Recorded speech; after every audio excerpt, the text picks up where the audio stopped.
Muito bem, pessoal, terça-feira, 7 de janeiro, 7h01 da manhã. Muito bom dia, estamos ao vivo. Muito bom dia, Jimmy. Tudo certo por aí, meu caro? Tudo beleza? Que bom, muito obrigado então para todo mundo que já está por aí. Estamos ao vivo em todas as redes sociais e também pela televisão e pelo rádio, se você quiser nos acompanhar na TV lá em Salvador, na Bahia, pela TV Quirimurê, em São Paulo pela TVT, em Porto Alegre pela Pop TV. Estamos ao vivo também em 3 emissoras de rádio em São Paulo, Rádio Cantareira, Rádio Brasil Atual e Rádio Heliópolis. Você pode procurar o nosso programa no bom e velho radinho aí, principalmente para quem está no carro, né? Bom dia para quem está no trânsito aí, nas grandes cidades do Brasil, trânsito mais tranquilo, não tem aula, né? Tá mais de boa, tá mais light, tá mais relax andar de carro pelas ruas. Muito obrigado para quem já está pelas redes sociais, principalmente nos nossos canais do YouTube. Se você está chegando por aí, vai deixando o seu like, ativando o sininho e fazendo não sei o que, né, Jimmy? E dando um abracinho e fazendo high five e aquela coisa toda de rede social. Principalmente, por gentileza, compartilhe este programa aí, mande nos seus grupos de amizades e mais ou menos amizades também, e, né, aquela coisa toda. E pode mandar também, publicar nas suas redes sociais para a gente chegar cada vez mais longe por aqui. Muito obrigado para todo mundo que mandou felicitações de feliz aniversário para mim ontem, Jimmy, 44 anos, com um corpinho de quê, Jimmy? 43, né? Tipo isso, né? 42, Gigi. Tá bom. 44 anos, muito obrigado para todo mundo aí, pra galera que mandou aí beijos e abraços pelas redes sociais, pelo chat, pelo Instagram, pelo tudo, todas as coisas. As pessoas não ligam mais, né? Ontem só me ligou, eu acho, a minha mãe. Até uns anos atrás tinha um amigo meu muito querido, Saulo, todo ano a gente se ligava, né? Aparecia dois velhos se ligando assim. Daí ontem o Saulo mandou áudio de zap, eu falei, pô, cara, acabou a magia. Acabou a magia da ligação, né? Ai, beijo pro Saulo. Muito bem, galera. Vamos lá então, o programa hoje tá com bastante coisa aí, a gente tem aí o assunto, um dos assuntos do dia, aliás, é o soldado israelense, né, que foi evadido do país para fugir das garras da lei aí com a ajuda da Embaixada de Israel. A gente vai falar sobre isso aqui no Desperta de hoje, mas também lá no ICL Notícias primeira edição eu estarei lá e nós falaremos com a advogada da entidade que pediu a investigação contra esse soldado no Brasil.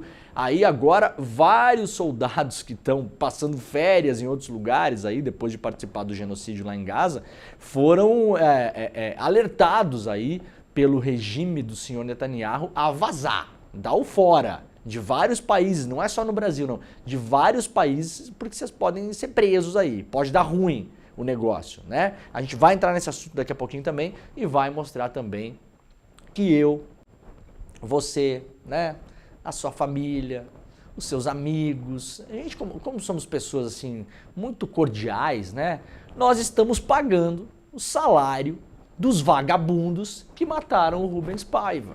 Apuração exclusiva aqui do ICL, lá da coluna da Juliana Dalpiva. A gente vai mostrar daqui a pouco quanto o Estado brasileiro, né, que não fabrica dinheiro do nada, o Estado brasileiro somos nós, né, é o seu dinheiro, quanto a gente está pagando por mês para bandido, vamos deixar bem claro, para bandido, os bandidos que estão vivos ainda, porque dos 5, 3 já morreram, né, a gente sustentou essa vagabundagem a vida inteira, agora continuamos sustentando 2 vagabundos, 2 criminosos, 2 bandidos, que foram anistiados, tá? Só não foram condenados até agora porque foram anistiados.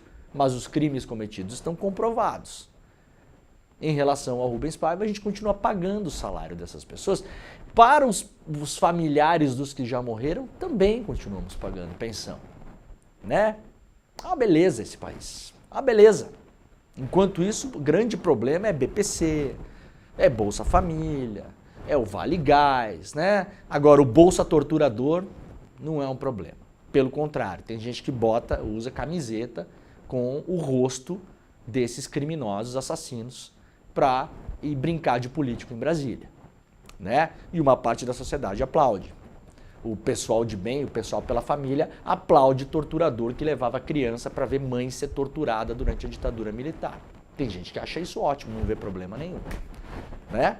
A gente segue pagando o salário dessa vagabundagem toda. Daqui a pouco a gente vai falar sobre isso também. Beleza? Vamos lá rapidamente então. O que esperar do clima para o Brasil em 2025? O G1 foi ouvir alguns especialistas sobre o clima Se 2024 for marcado por extremos climáticos, o país enfrentou vários problemas aí em relação ao clima, né?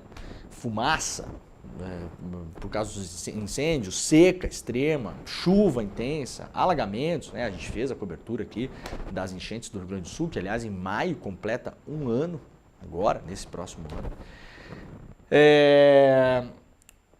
A previsão do Global Met Office, o Centro Nacional de Meteorologia Britânico, referência mundial, sugere que 2025 será um dos 3 anos mais quentes já registrados, atrás apenas de 24 e 23. Então a gente segue nessa toada de anos muito quentes. Ou seja, embora o calor deva ser um pouco menos intenso, ainda será extremo. Dados do Centro Nacional de Monitoramento e Alertas de Desastres Naturais aqui no Brasil e do Programa Europeu Copérnicos indicam que em 2025 a gente pode esperar temperaturas ainda acima da média aqui no Brasil, então deve ser um ano quente de novo, talvez não tão quente quanto 24 e 23, mas ainda acima da média em relação a outros anos. Mudanças nos padrões de chuva com índices abaixo da média, no geral, então, a princípio teremos menos chuva. Oceanos ainda aquecidos e uma seca persistente agravada por mais calor e menos chuva. As previsões são feitas com base em modelos climáticos que permitem observar com maior clareza os dados para períodos de até 3 meses, né? Então, muitas vezes isso não se confirma porque previsão do tempo para muita distância assim acaba não funfando direito, né? Então, isso aqui é mais ou menos uma ideia do que a gente pode esperar para esse ano. Mais calor em todo o país no geral. Temperaturas acima da média estão aumentando desde os anos 70, aqui tem um gráfico, né, mostrando as anomalias da temperatura no hemisfério sul. Dá uma olhada aí, né, como vem aumentando de fato, né, desde 1950 aqui, ó, batendo recorde atrás de recorde. Os dados mostram que o calor deve ser acima da média no país, calor intenso em 2025, porém, talvez um pouco menos do que no ano passado. Isso aqui é a média de novo também, né? E espera-se também eventos extremos. O ano passado foi marcado por catástrofes dentro e fora do país, causadas por chuvas intensas, como no Rio Grande do Sul. Os temporais também resultaram em mortes nos Estados Unidos, na Espanha e na África. Segundo especialistas, esses desastres têm uma causa em comum, o aquecimento dos oceanos, né? Isso deve continuar, vamos continuar vendo eventos extremos, porque as águas continuam quentes. Falou aqui a Regina Rodrigues, referência em pesquisa sobre o Atlântico e suas ondas de calor. Um ponto complexo é que está ficando cada vez mais difícil prever a intensidade dos desastres, porque o padrão do clima está mudando muito rapidamente. É um risco cada vez maior para as cidades. Portanto, locais aí de risco de inundação e deslizamentos, muita atenção para esse ano também, porque não deve ser um ano fácil, apesar que pode ser um pouco mais tranquilo do que no ano passado e do que 2023. Olha só, um recado aqui, termina nessa terça-feira, portanto hoje, o prazo para justificativa de quem não votou no segundo turno, tá? Então se você não votou no segundo turno, hoje é o último dia para justificar. Se não justificar, tem uma multa, cujo valor varia de R$ 1,05 até R$ 3,51, além de proibições como não poder tomar posse em concursos públicos, né? A multa é baixa, sim, é baixa, não poderia ser muito diferente, muita gente não consegue votar, a gente tem uma questão no Brasil, né? Você não pode botar uma multa muito alta, senão a pessoa se enrola com justiça eleitoral, não sai mais do buraco, né? É um país onde a gente tem aí um contingente muito grande de pessoas pobres, né? Então é assim que é. É uma multa muito mais pedagógica para você ter lá a burocracia de ir lá justificar e tal. Então, para quem não fez isso, por gentileza, não esqueça, hoje é o último dia. Eu acho que dá para fazer pela internet, será que dá, né? Quem não votou, pode ser impedido de ter documentos, de o voto obrigatório, como justificar, aqui ó, aquele aplicativo e-título, né? O aplicativozinho que a gente usa para votar lá também, pode fazer a justificativa pelo aplicativo. Ou um formulário na Justiça Eleitoral, né, nos tribunais, tararara. Sistema Justifica do autoatendimento eleitoral, que está na página do TSE também. Então, ou página do TSE, vai ter o linkzinho lá, ou o aplicativo, ou se você for old school, né, de gostar assim, de caminhar, precisar estar fazendo um exercício, pode caminhar até aí um TRE da vida aí, um TSE e tal, e fazer, né, TSE não, TRE, né, e fazer a justificativa. O Alto da Compadecida 2 bate marca de 2 milhões de espectadores desde a estreia no Brasil. Outra boa notícia do cinema brasileiro aqui, né? Parece que as coisas, assim, pum, pum, voltou. Parece que tem hora que parece que eu tô falando do Brasil de 2004, 2003, né? Uma coisa inacreditável. Tô falando de cinema. Olha só, cinema. O Alto da Compadecida 2 bateu a marca de 2 milhões de espectadores nos cinemas brasileiros desde que foi lançado em 25 de dezembro. Com isso, a continuação do sucesso do ano 2000 atingiu 44 milhões de reais em arrecadação. Ai, cinema só gasta dinheiro, não serve pra nada, é porque você é otário. Quem pensa isso é só isso, é um otário, né? E tem a vida chata, inclusive. Quem não gosta de cinema tem a vida mais chata do que as pessoas que gostam. Essa é a verdade. Para chegar nesses números, o filme estrelado por Matheus Natchergali e Selton Mello manteve a liderança nas bilheterias nacionais pelo segundo fim de semana seguido. Lembrando que no Natal aí tem várias estreias de blockbuster vindos do Império, né? Então, o filme brasileiro nacional, né? Que não presta pra nada, que Lei Rouanet, bababá, bibibi, bobobó, tá batendo aí o super-herói, o super-herói com cueca por cima da calça, né? Tipo, vocês já notaram isso, né? Claro. Todo super-herói dos Estados Unidos usa cueca por cima da calça. Não sei porquê, mas é assim que é. Entre quinta-feira e domingo, a sequência arrecadou 14 milhões e meio e um público de mais de 634 mil espectadores. O top 3 do final de semana foi completado por Sonic e Rei Leão. Ou seja, o Alto da Compadecida tá com mais gente vendo nas salas do que o Sonic e do que o Rei Leão. Mufasa, o Rei Leão. Tá ainda no cinema, né? Então, quem quiser, 25 anos depois, para ver o Alto da Compadecida 2. A sequência é escrita por Guel Arraes, João Falcão, João Furtado e Adriana Falcão. Guel também retorna à direção do longa ao lado de Flávia Lacerda. Muito bem. Parabéns aí pro cinema brasileiro, né? Olha, essa notícia aqui é maravilhosa. Eu não costumo trazer, mas é só pra gente dar um pouquinho de risada. O Partido Trabalhista inglês foi detonado nas redes sociais após usar um funk brasileiro proibidão para exaltar o governo Starmer no Reino Unido. O post mostra promessas dos trabalhistas por ano de 2025. Então, um post lá do Partido Trabalhista, que está no poder no Reino Unido agora, né, ganhou as eleições do ano passado, para mostrar o que vai ser feito em 2025. Olha, o nosso governo fará isso, fará aquilo, parará, parará, com imagens de animais feitas por inteligência artificial. Então, já tomaram uma chapuletada por não usarem artistas humanos, né? Já foi mal aí, ó, vocês estão usando inteligência artificial. Só que o vídeo do Partido Trabalhista inglês, para mostrar os feitos que pretendem fazer em 2025, estava ilustrado com uma música brasileira, um funk proibidão. A música chama Montagem Coral, do DJ Holanda, né? E foi prontamente apagada, porque a letra, ô Jimmy, a letra falava coisas do tipo assim, ó: tá de lança e maconha segurando, vai novinha safada. Ei, Partido Trabalhista inglês. Vai novinha safada, sem vergonha, vai sentando, não dá nem pra ler o negócio aqui. Vamos botar uma música animada, Jimmy, de uma língua aí que ninguém fala, né? Ninguém sabe quem que é. Tem, sei lá, tem milhões de brasileiros morando no Reino Unido, para começo de história, né? Fora os portugueses que estão lá também, né? Vai novinha safada, Partido Trabalhista inglês. Vamos detonar, apagaram o negócio, óbvio, né? Saiu. Entre as imagens estavam essas imagens aqui, geradas por inteligência artificial, né? Estão virando, já virou febre, né? Na internet, esse tipo de imagem aqui. Então tá aí, quis trazer isso hoje. Vou mandar lá pro Beze pra ir pra Galãs Feios hoje. E aí dá pra dar boas risadas na Galãs hoje à tarde com essa notícia aqui. Vamos lá para o iclnoticias.com.br. Presa envenenou farinha de bolo com arsênio no Rio Grande do Sul por causa de brigas antigas. Vocês estão acompanhando essa história aqui, ô Jimmy? Tá acompanhando essa história aqui? Que maluquice, né, cara? A Polícia Civil do Rio Grande do Sul informou na segunda-feira que identificou a fonte do envenenamento do bolo que matou 3 pessoas e deixou outras 2 hospitalizadas em Torres, no litoral norte do Rio Grande do Sul.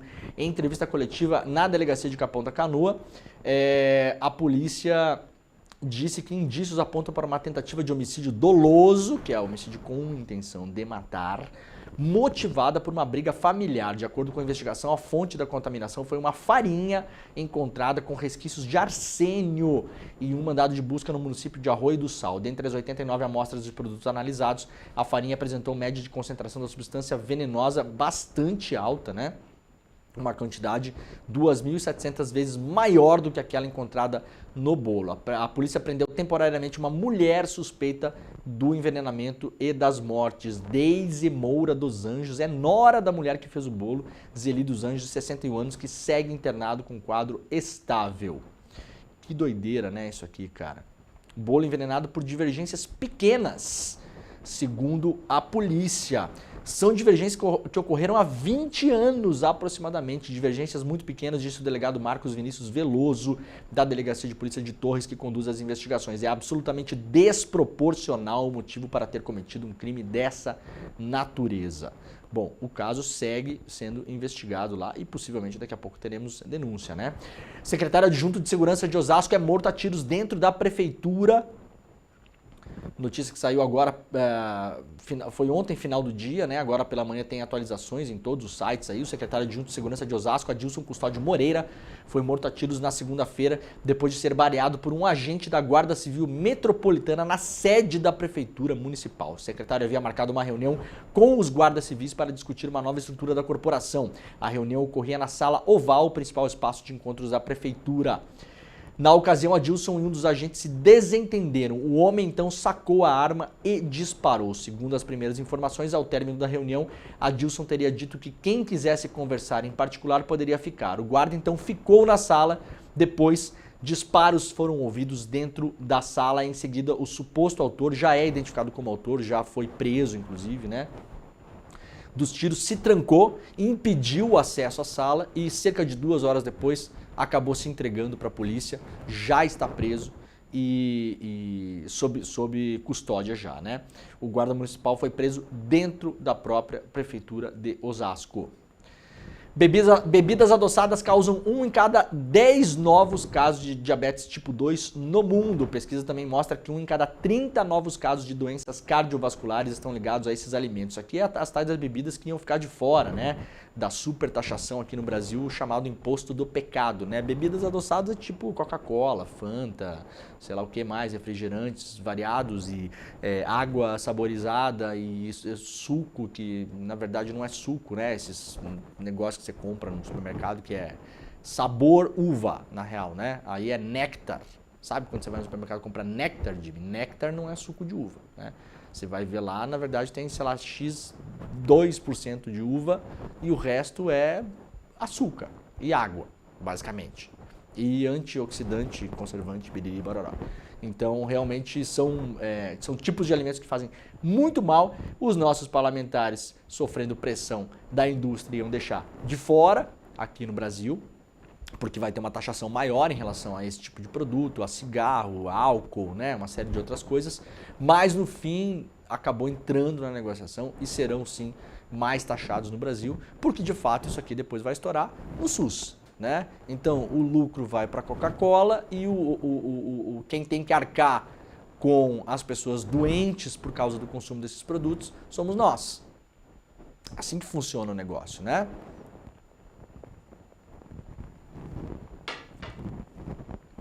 Muito bem. Primeiro-ministro Justin Trudeau do Canadá anuncia renúncia ao cargo. O primeiro-ministro do Canadá, Justin Trudeau, anunciou na segunda-feira sua renúncia ao cargo e à liderança do Partido Liberal. O premier afirmou que continuará no posto até que seu partido escolha um novo líder. Durante um pronunciamento, Trudeau também anunciou a dissolução do parlamento canadense, que manterá a formação atual até o dia 24 de março. Em sua fala, admitiu não ser o candidato ideal para as próximas eleições canadenses e afirmou que os canadenses merecem um candidato real, disse o Trudeau, né? A saída vem no momento em que o Partido Liberal sofre uma baixa de popularidade, com pesquisas apontando uma derrota para o Partido Conservador nas próximas eleições, que acontecerão no dia 20 de outubro. Com a renúncia, podem surgir apelos para o adiamento do pleito. Isso, claro, com influência dos Estados Unidos e com a eleição do Trump, né? Os conservadores também, lá no Canadá, crescendo em intenções de voto para a eleição desse ano. 75% dos inquéritos por queimada e desmatamento na Polícia Federal não indiciam ninguém. Desde 2009 foram instaurados 5.406 investigações. Em 1.385 casos, os processos indicaram responsáveis. Apenas 1 em cada 4 inquéritos abertos por desmatamento ou queimadas na Polícia Federal apontam os responsáveis pelos crimes. Desde 2019, segundo os dados da própria PF levantados pela reportagem, foram instauradas quase 5.500 investigações para apurar esse tipo de violação. Ou seja, em 75% dos casos, absolutamente nada acontece. Vamos lá ainda para o ICL Notícias, na coluna da nossa colega Juliana Dalpiva, aqui ó. Levantamento feito ontem, né? Publicado ontem no meio da tarde. Governo gasta R$140 mil por mês com assassinos de Rubens Paiva e seus familiares. Por governo, na verdade, entenda-se nós, né? A gente, nós pagamos, nós. Nós estamos aqui, Jimmy, trabalhando nesse momento, uma fração do nosso trabalho vai ser confiscada pelo governo, pelo Estado, em forma de imposto. Então, o meu trabalhinho aqui, talvez alguns minutinhos do meu dia, enquanto estou trabalhando aqui, eu estou pagando para sustentar bandido envolvidos no assassinato do Rubens Paiva. Eu, você, né? Todo mundo está assistindo o programa aí. Parabéns pra gente, viu? Parabéns. O governo federal gasta todos os meses um total de R$59.500 com pagamentos de salários para 2 oficiais do Exército acusados pelo assassinato e ocultação de cadáver do ex-deputado federal Rubens Paiva em janeiro de 1971. Então atenção, a gente já pagava o salário, eu não posso nem usar a palavra que eu ia usar, desses cretinos quando eles cometeram os atos criminosos, e a gente continua pagando o salário desses vagabundos desde 1971 de maneira ininterrupta. Seria assim, ó, incrível. Eu não quero dar mais trabalho para Juliana Dalpiva, né? Que já tem trabalho que chega. Agora seria assim, ó, maravilhoso saber, com os dados corrigidos pela inflação, quanto a gente já gastou com esses vagabundos, desde 71 até hoje, só em salário, só em salário. Olha, eu tenho certeza que daria para construir umas 500 escolas no Brasil, né? Porque antes a gente sustentava 5, 3 já morreram agora, mas a gente continua sustentando os familiares.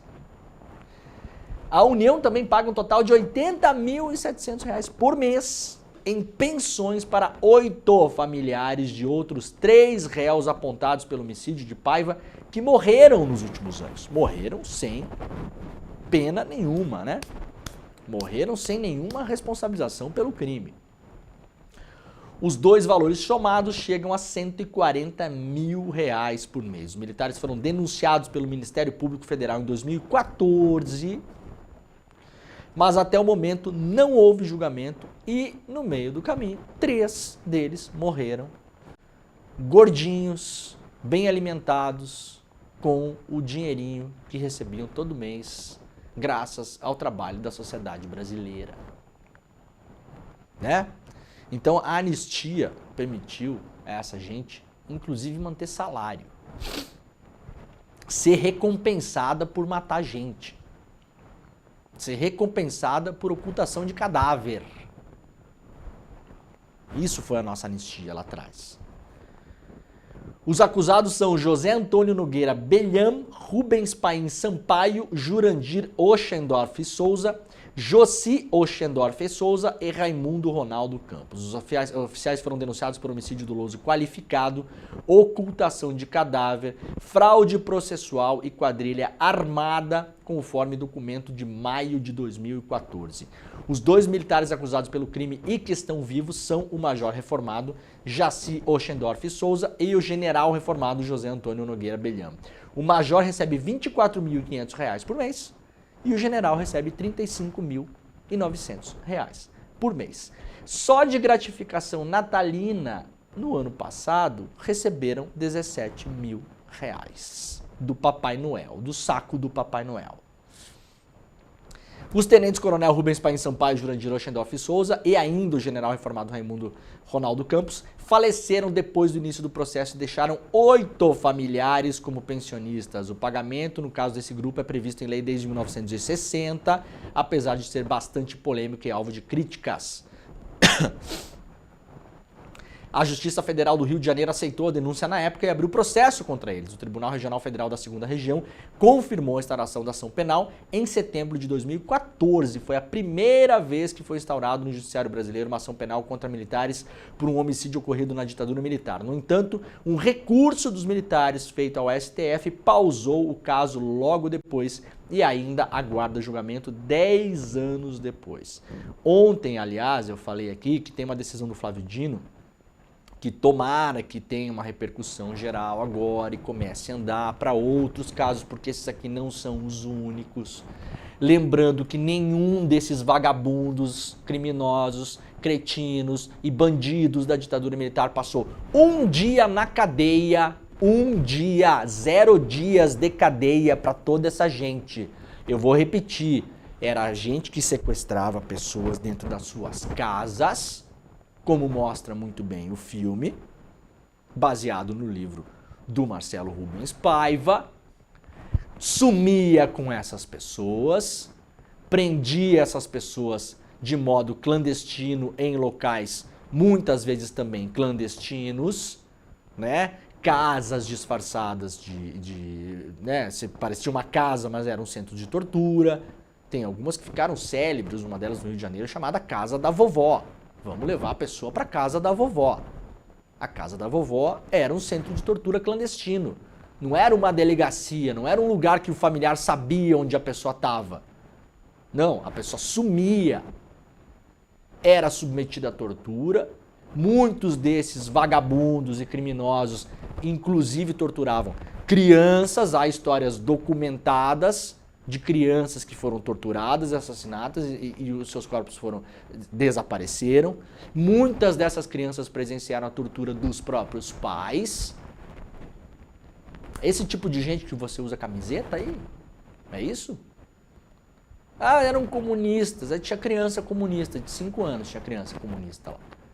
Né? Praticamente um Mao Tse Tung, com uma AK-45 na mão. Perigosíssimos eram na época, né?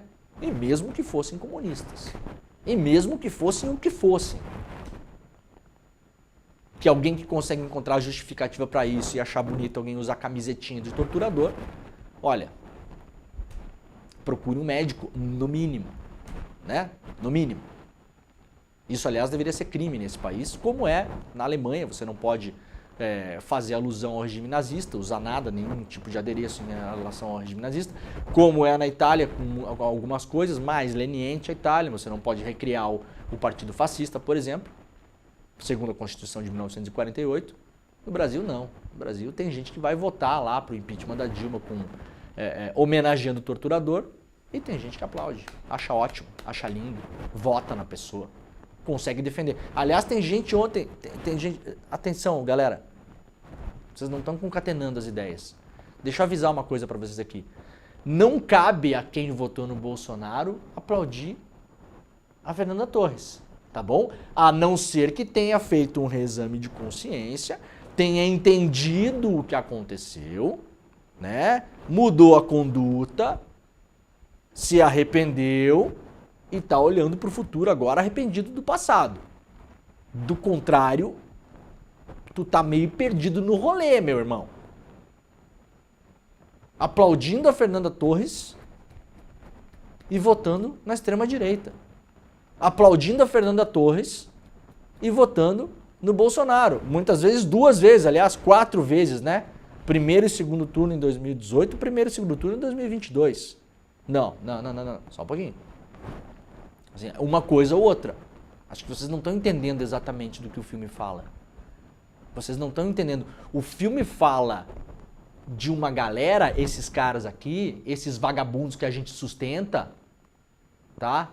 Sustenta. E os seus 8 familiares pensionistas também, que tudo bem, vá lá, não tem culpa de ter nascido nessa família, mas estão lá mamando o nosso dinheiro também. Que não preciso gostar disso também, né? Não preciso gostar, ou preciso gostar.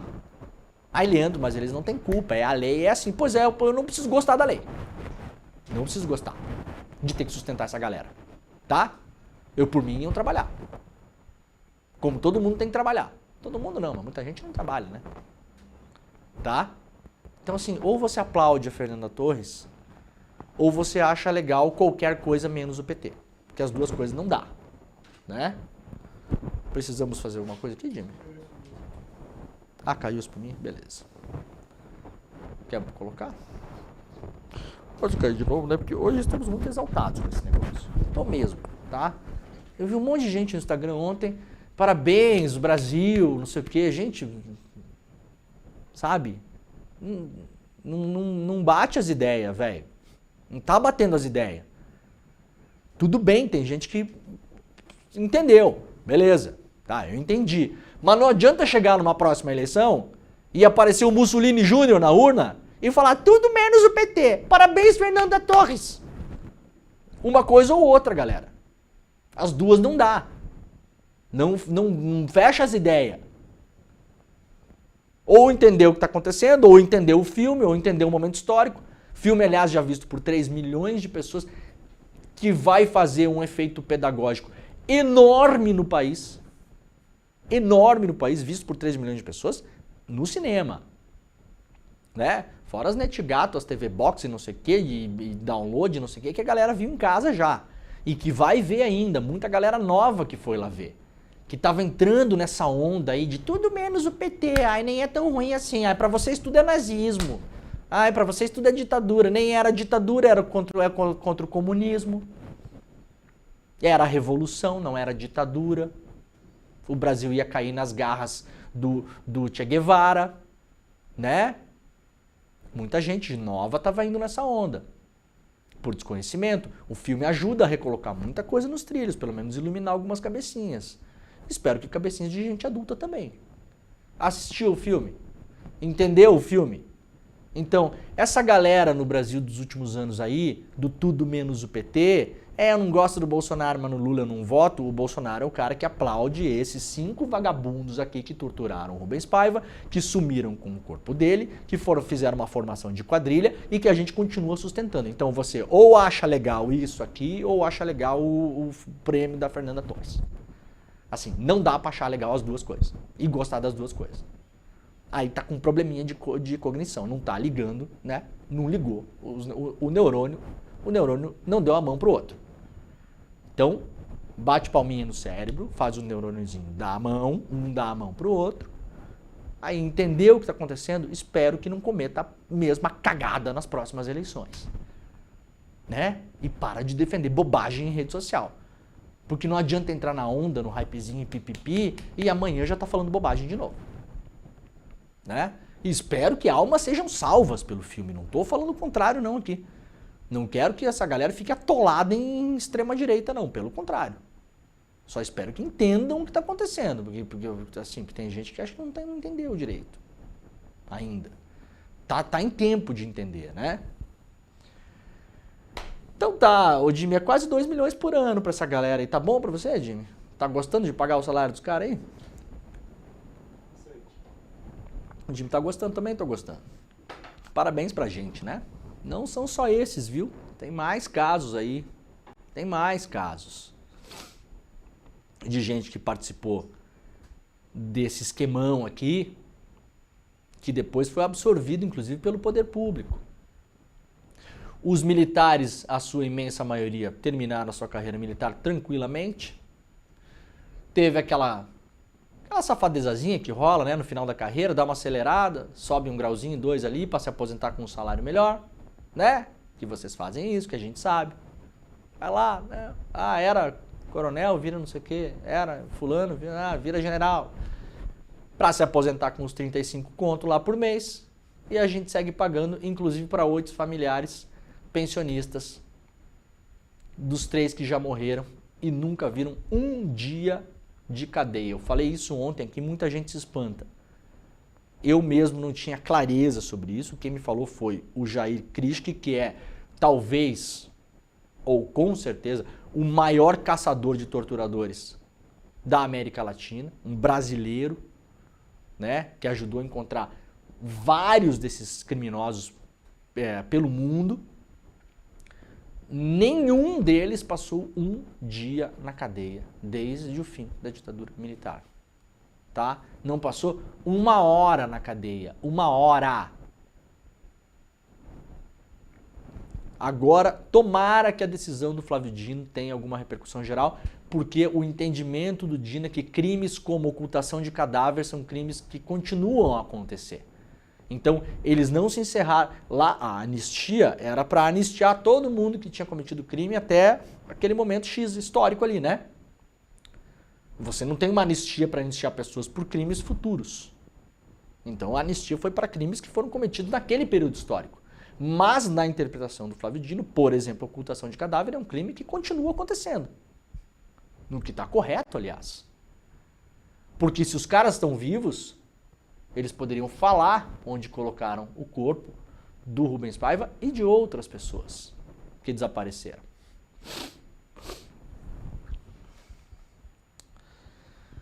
Muito bem. A Fernanda Torres cita ataques e diz que cultura no Brasil voltou a orgulhar. Fernanda Torres afirmou que a cultura brasileira voltou a ser sinônimo de orgulho para o país após a comoção por sua vitória como melhor atriz em filme de drama no Globo de Ouro de 2025. Torres citou os ataques recentes à cultura nacional para então ressaltar que as artes conseguiram sobreviver. Disse ela, o ator, ele é uma nação inteira. E eu ter sucedido a minha mãe numa profissão tão bonita como representante do Brasil depois de um período em que a arte foi tão atacada e de repente o Brasil de novo com orgulho da própria cultura, declarou ela em entrevista ao Jornal Nacional. A atriz destacou a arte como símbolo de pertencimento nacional e a importância do investimento para a cultura. Investir na própria cultura é importante para a identidade nacional, para o sentimento de pertencimento que isso cria no país.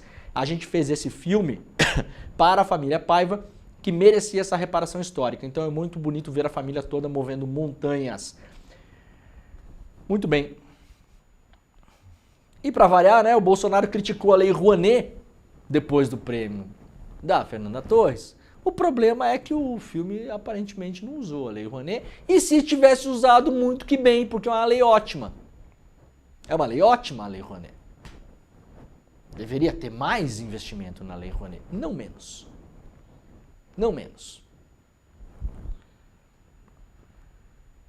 Bolsonaro postou uma indireta em tom de crítica após a Fernanda Torres se tornar a primeira brasileira a vencer um Globo de Ouro da história. A atriz conseguiu o feito por sua atuação em Ainda Estou Aqui. Sem citar Torres e o filme de Salles, Bolsonaro sugeriu que o governo Lula tem priorizado recursos para a Lei Rouanet em detrimento de investimentos na infraestrutura do país.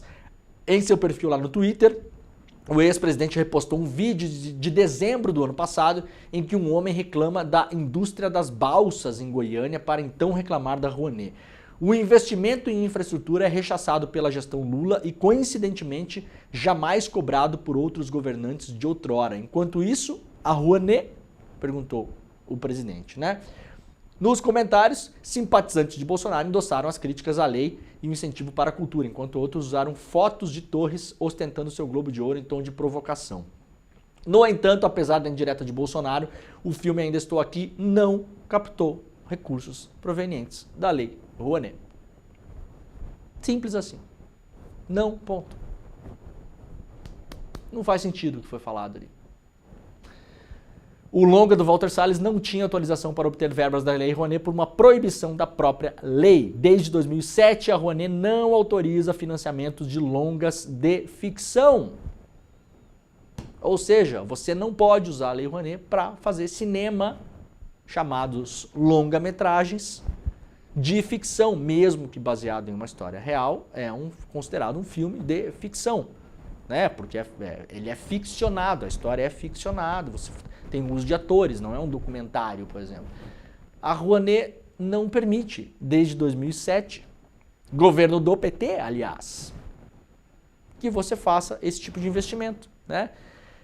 A lei foi alterada para obras cinematográficas de curta e média metragem filmes documentais que podem captar recursos. Isso porque o cinema nacional tem um fundo do audiovisual específico para filmes como este filme do Walter Salles. Então há um outro lugar onde se pode captar dinheiro.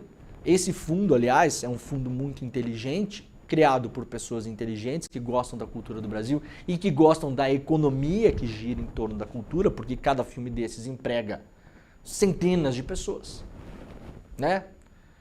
Para você colocar um filme como Ainda Estou Aqui no cinema, todas as pessoas, centenas de pessoas que trabalharam ali, todas elas trabalharam mais só para fazer esse filme do que, por exemplo, o Carlos Bolsonaro trabalhou na vida. Se a gente quer falar em hora de trabalho aqui, né? As pessoas que montaram o set, que escolheram os figurinos, que fizeram o treinamento dos atores, preparação vocal, né? A galera que fez a iluminação, os câmeras que seguraram, que vai a câmera para frente, para trás, para o lado, para o outro, para cima, para baixo, né? Só um câmera desse filme aqui trabalhou mais a vida toda do que o Flávio Bolsonaro, por exemplo. Um câmera. Neste filme. Não na vida do câmera, porque se somar o que eventualmente as pessoas que trabalham no cinema, que trabalham para um zaralho, trabalharam mais do que se o Flávio Bolsonaro vivesse 8 vidas. Assim por baixo, fazendo uma conta de padaria. E para além de tudo, não usou Rouanet nesse filme. E se tivesse usado, muito que bem. Não usou porque não precisa, porque tem um fundo do audiovisual. Um fundo criado de maneira muito inteligente, que o Bolsonaro tentou acabar, congelou o fundo, tentou destruir com esse dinheiro, a troco do que sabe-se lá o quê. Não conseguiu. Por sorte, se tivesse mais 4 anos, ia conseguir. Que é um fundo que pega o dinheiro da bilheteria dos próprios filmes e o dinheiro vai rodar de novo dentro do fundo. É um fundo que pode ter aporte de dinheiro público inicial ou em alguns momentos de crise pode ter aporte, mas a ideia do fundo, e ele funciona muito bem na maior parte do tempo, é que ele se retroalimente na própria economia do cinema, que é uma indústria gigantesca que faz girar centenas de milhões de dólares nos Estados Unidos, na Itália, na França, na Argentina, em tudo que é lugar. Lá no Brasil não pode, né? No Brasil também é uma parte importante da economia brasileira. E aí não precisa da Rouanet para esse caso. E se precisasse, muito que bem. Porque a maioria das pessoas que fala mal da Rouanet não sabe explicar como funciona. Eu já fiz esse desafio algumas vezes com as pessoas. Ai, Demore, assim, eu assisto você, não concordo com a maior parte das coisas que você fala, assim, mas eu, por exemplo, Lei Rouanet sou contra. Como que funciona a Lei Rouanet? Não sabe, é contra coisa que não sabe. Né? É que nem eu falar assim, ó, a defesa do Grêmio, Jimmy, sou contra. Como que funciona a defesa do Grêmio? Não sei, nem o Renato sabia. Mas nesse caso, posso ser contra. Agora, o Rouanet, se você não sabe como funciona, não pode ser contra. Não sabe como funciona. É uma excelente lei, que tem problemas, como todas as leis criadas à face da terra, meus camaradas, óbvio, né? Ai, ai, ai, que beleza, né?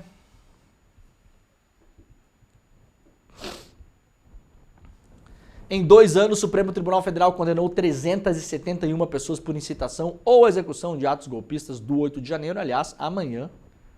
2 anos do 8 de janeiro. Entre os condenados são homens e mulheres que participaram da invasão e destruição das sedes dos 3 poderes em Brasília e provocaram prejuízo de mais de 26 milhões de reais. As penas variam de 3 a 17 anos de prisão, sendo que 70 condenados já cumprem penas de forma definitiva, ou seja, não podem mais recorrer.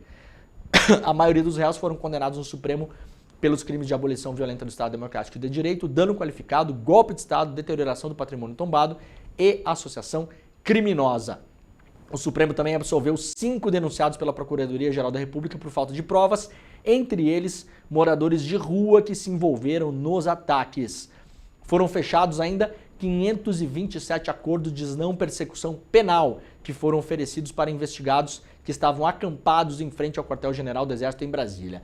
Essas pessoas defendiam pautas inconstitucionais, como intervenção militar, e cometeram crimes sem violência ou grave ameaça, cujas penas são de até 4 anos. Para fechar o acordo e não ir a julgamento, os acusados confessaram os crimes. Eles são punidos com multas, que variam de R$1.000 a R$20.000, proibição de uso de redes sociais e ainda são obrigados a participar de um curso sobre democracia. Vai lá, vai aprender o que é democracia, né? Aprender o que é ditadura e tal.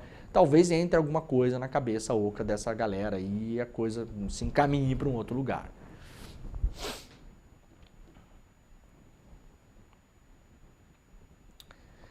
Extrema-direita ganha chance de liderar governo na Áustria pela primeira vez desde a Segunda Guerra Mundial.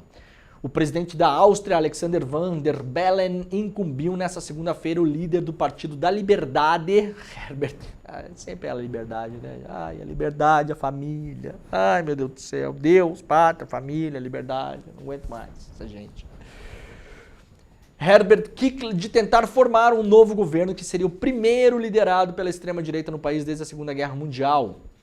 O partido de Kickl venceu as eleições parlamentares em setembro do ano passado, obtendo quase 30% dos votos e superando o Partido Popular Austríaco do chanceler Karl Nehammer, que ficou em segundo lugar. A decisão do presidente austríaco ocorreu após o chanceler, chefe do executivo austríaco, anunciar a sua renúncia ao cargo. As negociações entre os dois maiores partidos centristas da Áustria, o Partido Popular e os Social-Democratas, para formar um governo de coalizão sem a extrema-direita, fracassaram no sábado, motivando a renúncia.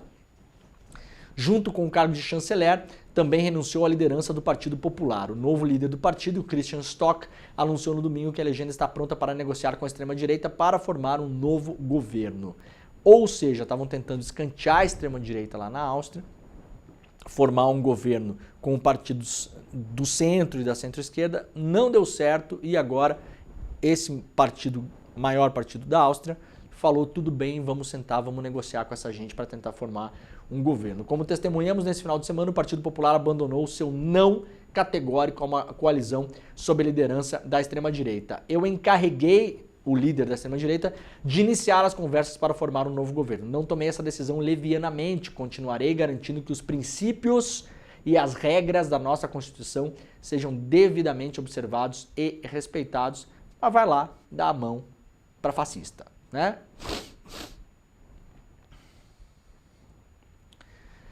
Elon Musk é acusado de espalhar desinformação pelos governos da Alemanha e do Reino Unido. Ora, não era paranoia do Brasil, então? Nossa, que loucura. Será que a gente estava certo em falar que o Elon Musk estava aqui espalhando desinformação para ajudar a eleger a extrema-direita no Brasil? Será? Ou será que era pela liberdade de expressão, como diziam alguns? Hein? Venceu rápido essa notícia, né? Agora, será que a Alemanha e o Reino Unido estão enganados também? Após Elon Musk declarar apoio ao partido de extrema-direita da Alemanha, cuja líder é a neta do ministro de Finanças de Adolf Hitler, ele próprio, Adolfinho, ele não estou inventando aqui não, é isso aí mesmo, tá? Um nazista, é um partido de inclinação neonazista, não é força de expressão, não é exagero, tá? É a história do partido. Após Elon Musk declarar apoio ao partido da extrema-direita na Alemanha, nas eleições antecipadas que acontecem daqui a um mês e meio, o porta-voz do governo no país minimizou a influência do bilionário em uma coletiva de imprensa. O representante do primeiro-ministro alemão Olaf Scholz disse que a influência de Musk sobre o povo da Alemanha é limitada e afirmou: cuidado vocês aí, tá? Cuidado vocês aí, que é limitada. Ninguém que tem bilhões de dólares na mão e uma das redes sociais mais acessadas do mundo vai ter influência limitada no sentido de não fazer nem cócega, tá? Cuidado que na ânsia de desdenhar, vocês vão tomar um tombo na Alemanha aí. A gente conseguiu frear aqui no Brasil, sob muitas críticas, né, dos pseudo-liberais. Ai, que exagero, bloquearam o Twitter, meu Deus do céu, o Xandão, né? Vai brincar de chaveirinho de neonazista na Alemanha agora e vocês fiquem minimizando a influência. As pessoas normais, as pessoas sensatas, as pessoas decentes são a grande maioria desse país, disse o porta-voz do governo. Agimos como se as declarações do Sr. Musk no Twitter pudessem influenciar um país de 84 milhões de pessoas com inverdades ou meias-verdades ou expressões de opinião. Isso simplesmente não é o caso. O senhor porta-voz do governo alemão, o senhor está redondamente enganado. Isso Simplesmente é o caso. Tá? O cara é dono de uma das maiores plataformas de circulação de informação do mundo, que é o Twitter. O cara é dono de uma das maiores fortunas do mundo. É sócio e parceiro de outros bilionários que têm influência em outras redes sociais, em outros canais de informação. Tem meios e dinheiro para manipular a informação pública. Mexe no algoritmo do Twitter para bombar posts do interesse dele. Mexe no algoritmo do Twitter para apagar posts contrários e dissidências. Vocês não viram o que aconteceu no Brasil. Aqui o Elon Musk engambelou muita gente, né? Engambelou a imprensa, foi um monte de gente de roldão, né? E Folha de São Paulo, e todo mundo falando em liberdade, é uma expressão, e blá blá, e blá blá blá, que exagero, e bloqueou o Twitter, e meu Deus do céu, e Elon Musk, não sei o quê, né? Não cumpriam as ordens de tirar do ar no Twitter pessoas que criticavam o governo, quando absolutamente não se tratava disso. Gente que espalhava endereço, telefone privado para fazer ameaça para delegado de Polícia Federal, para ministro do Supremo. O que é ilegal no Brasil. São dados pessoais sensíveis, não pode ficar no ar. Tem que deletar, tem que tirar. Não estavam tirando. Para além do crime de ameaça. Gente que estava ligando para casa de ministro, para celular privado, espalhando o celular na internet, incitando as pessoas a ligarem para ameaçar. Não pode, crime de ameaça, proibido, ilegal. Ponto, sem discussão. Nada a ver com liberdade de expressão, barará, barará, barará, barará. Tem otário para tudo no Brasil, né? Inclusive para cair no lero-lero do Musk. Na Alemanha parece que não estão muito preocupados. Ah não, tudo bem. Tudo bem, o cara é o dono do Twitter, ele vai postar umas coisas ali, mas não vai influenciar. Vai nessa, meu querido. Também na segunda-feira, ao ser questionado sobre os ataques que vem sofrendo do empresário em perfil na rede social X, o primeiro-ministro do Reino Unido, Keir Starmer, criticou o que chamou de mentiras e desinformação online. Aqueles que estão espalhando mentiras e desinformação o mais longe e amplamente possível não estão interessados nas vítimas, eles estão interessados em si mesmos, escreveu o primeiro-ministro lá no próprio Twitter. Musk apoiou na semana passada os pedidos de uma investigação nacional sobre o tratamento de casos de estupro de meninas menores de idade por homens de ascendência paquistanesa pelo serviço de promotoria do governo que Starmer comandava anteriormente. Um inquérito de 2014 descobriu que pelo menos 1.400 crianças foram submetidas à exploração sexual em Roterdã, no norte da Inglaterra, entre 97 e 2013. O primeiro-ministro destacou que uma de suas ministras recebeu sérias ameaças depois que Musk descreveu uma publicação como uma apologista, descreveu essa mulher como uma apologista do genocídio do estupro. É praticamente a Damares Alves rica, né, o Musk. A Damares com dinheiro. Eu vou dizer uma coisa, ou se começa a bloquear o X no mundo todo, ou isso não vai acabar. O Brasil deu uma lição para o mundo. Teve gente que se debateu, que chorou, que se jogou no chão, que gritou liberdade, e a liberdade de expressão, e não sei o que, problema de vocês. O Twitter era uma empresa que estava operando ilegalmente no país, sem um representante apontado, sem você poder tirar do ar posts que infringem a lei nacional. Portanto, foi bloqueado no país. Ponto final. Ponto final. E se continuasse brincando de dono do mundo, ia continuar bloqueado. Arregou, botou o rabinho no meio das pernas, indicou um representante legal no Brasil, tirou os posts do ar e aí voltou a operar. E por enquanto está calado o Musk sobre o Brasil. Não vai ser assim sempre, tá? Vocês se preparem esse ano aí. Vocês esperem esse ano aí. Esse ano e 2026. Eu vou fazer uma aposta aqui. O Musk vai de novo forçar a mão para ter o Twitter bloqueado no Brasil. De novo. De novo. E eu espero que a Alemanha e o Reino Unido abram o olho. O primeiro-ministro do Reino Unido parece mais esperto. Os alemães estão confiando muito na sua suposta civilidade. e capacidade de entender que biriri, que bororó, que barará, que não vai acontecer. Vai influenciar na eleição? Sim. Vai puxar voto para a extrema-direita? Sim. Como fez no Brasil. Vai ajudar a levar gente para a rua para apoiar a extrema-direita na Alemanha? Sim. Como fez no Brasil. Ou quem não lembra o Musk chamando as pessoas para ir na manifestação do Bolsonaro na Paulista. Vai interferir na eleição? Sim. Não se enganem. Não é irrelevante. Não é pequeno. A gente está falando de um cara que tem mais dinheiro do que o PIB de muitos países do mundo. Capacidade de atuação numa rede social que ele controla. Vai brincando aí, Olavo Scholz. Olha, para encaminhar o assunto aqui que a gente vai lidar agora no ICL Notícias, primeira edição, que está começando agora, neste exato momento. Então fiquem aí, não saia, é neste mesmo link, né? A Embaixada de Israel facilitou a fuga de soldado israelense investigado no Brasil. A Federação Árabe Palestina afirmou que a Embaixada de Israel violou a soberania nacional brasileira e atuou para facilitar a fuga de um soldado de Israel chamado Yuval Wagdani. Ele estava em Morro de São Paulo, na Bahia, e foi identificado pela Fundação Reed Rajab, que atua denunciando crimes contra os palestinos. A fundação entrou com uma queixa contra o soldado israelense na justiça brasileira, o acusando de crimes de guerra. Segundo a entidade, ele teria participado da demolição de um bairro residencial na faixa de Gaza em novembro do ano passado. As casas desse bairro serviriam para abrigar pessoas deslocadas por conta da invasão de Israel em Gaza. Há provas que já foram devidamente esmiuçadas pela denúncia.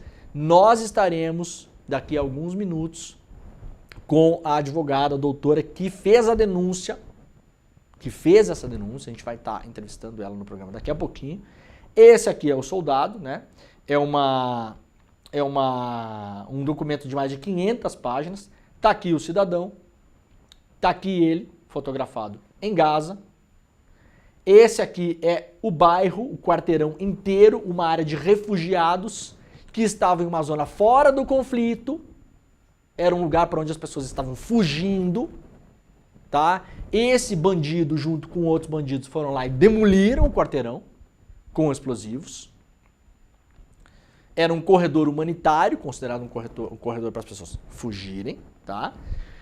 E o cara publicou aqui, tá aqui, ó, no próprio Instagram dele. Isso aqui é o Instagram do soldado esse, que tava de boa, de perna pro ar, tomando um bronzeado na Bahia.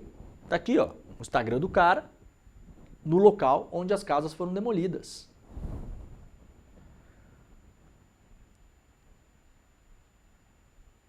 Bom, a gente vai... A legenda, só para fechar aqui, antes da gente entrar no programa, o soldado publicou no Instagram essas imagens da área de refugiados, toda destruída, com a seguinte legenda. A legenda publicada pelo queridão esse que estava aí, que a Embaixada de Israel ajudou a fugir do Brasil. Né? O embaixador aquele, o outro lá, embaixador de Israel. Que a cada 4 coisas que fala, 5 ou tá errado, ou é bobagem, ou é cretinice. Embaixador de Israel aqui no Brasil. Tá? E não gostou é 2 trabalhos, é não gostar e deixar de não gostar também. Tá? Legenda do cidadão. Que possamos continuar destruindo e esmagando este lugar imundo sem pausa, até os seus alicerces. Tá? Deus, pátria, família e liberdade, né? É isso aqui, mais ou menos, que vai, para esse lado aqui, que vai, né? Então tá, o programa está acabando, agora vai começar a ICL Notícias, primeira edição, a gente vai falar sobre isso, estarei lá daqui a pouco também, tá bom? O Desperta volta amanhã, 7 horas da manhã, muito obrigado, tchau. O objetivo é limpar a cena do crime para a macharada.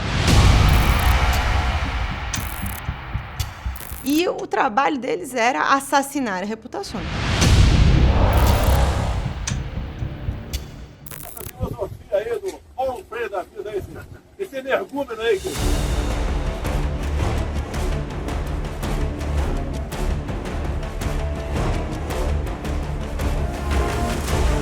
família Bolsonaro tinha todo um esquema montado para atacar opositores virtualmente. Mas se a gente for lembrar, foi exatamente essa estrutura de questionamento que colocou em xeque as eleições de 2022 e deu no que deu. Para quem ainda não entendeu, isto é uma guerra de narrativas. E nos campos de batalha, as máquinas de moer reputações estão sempre à espreita.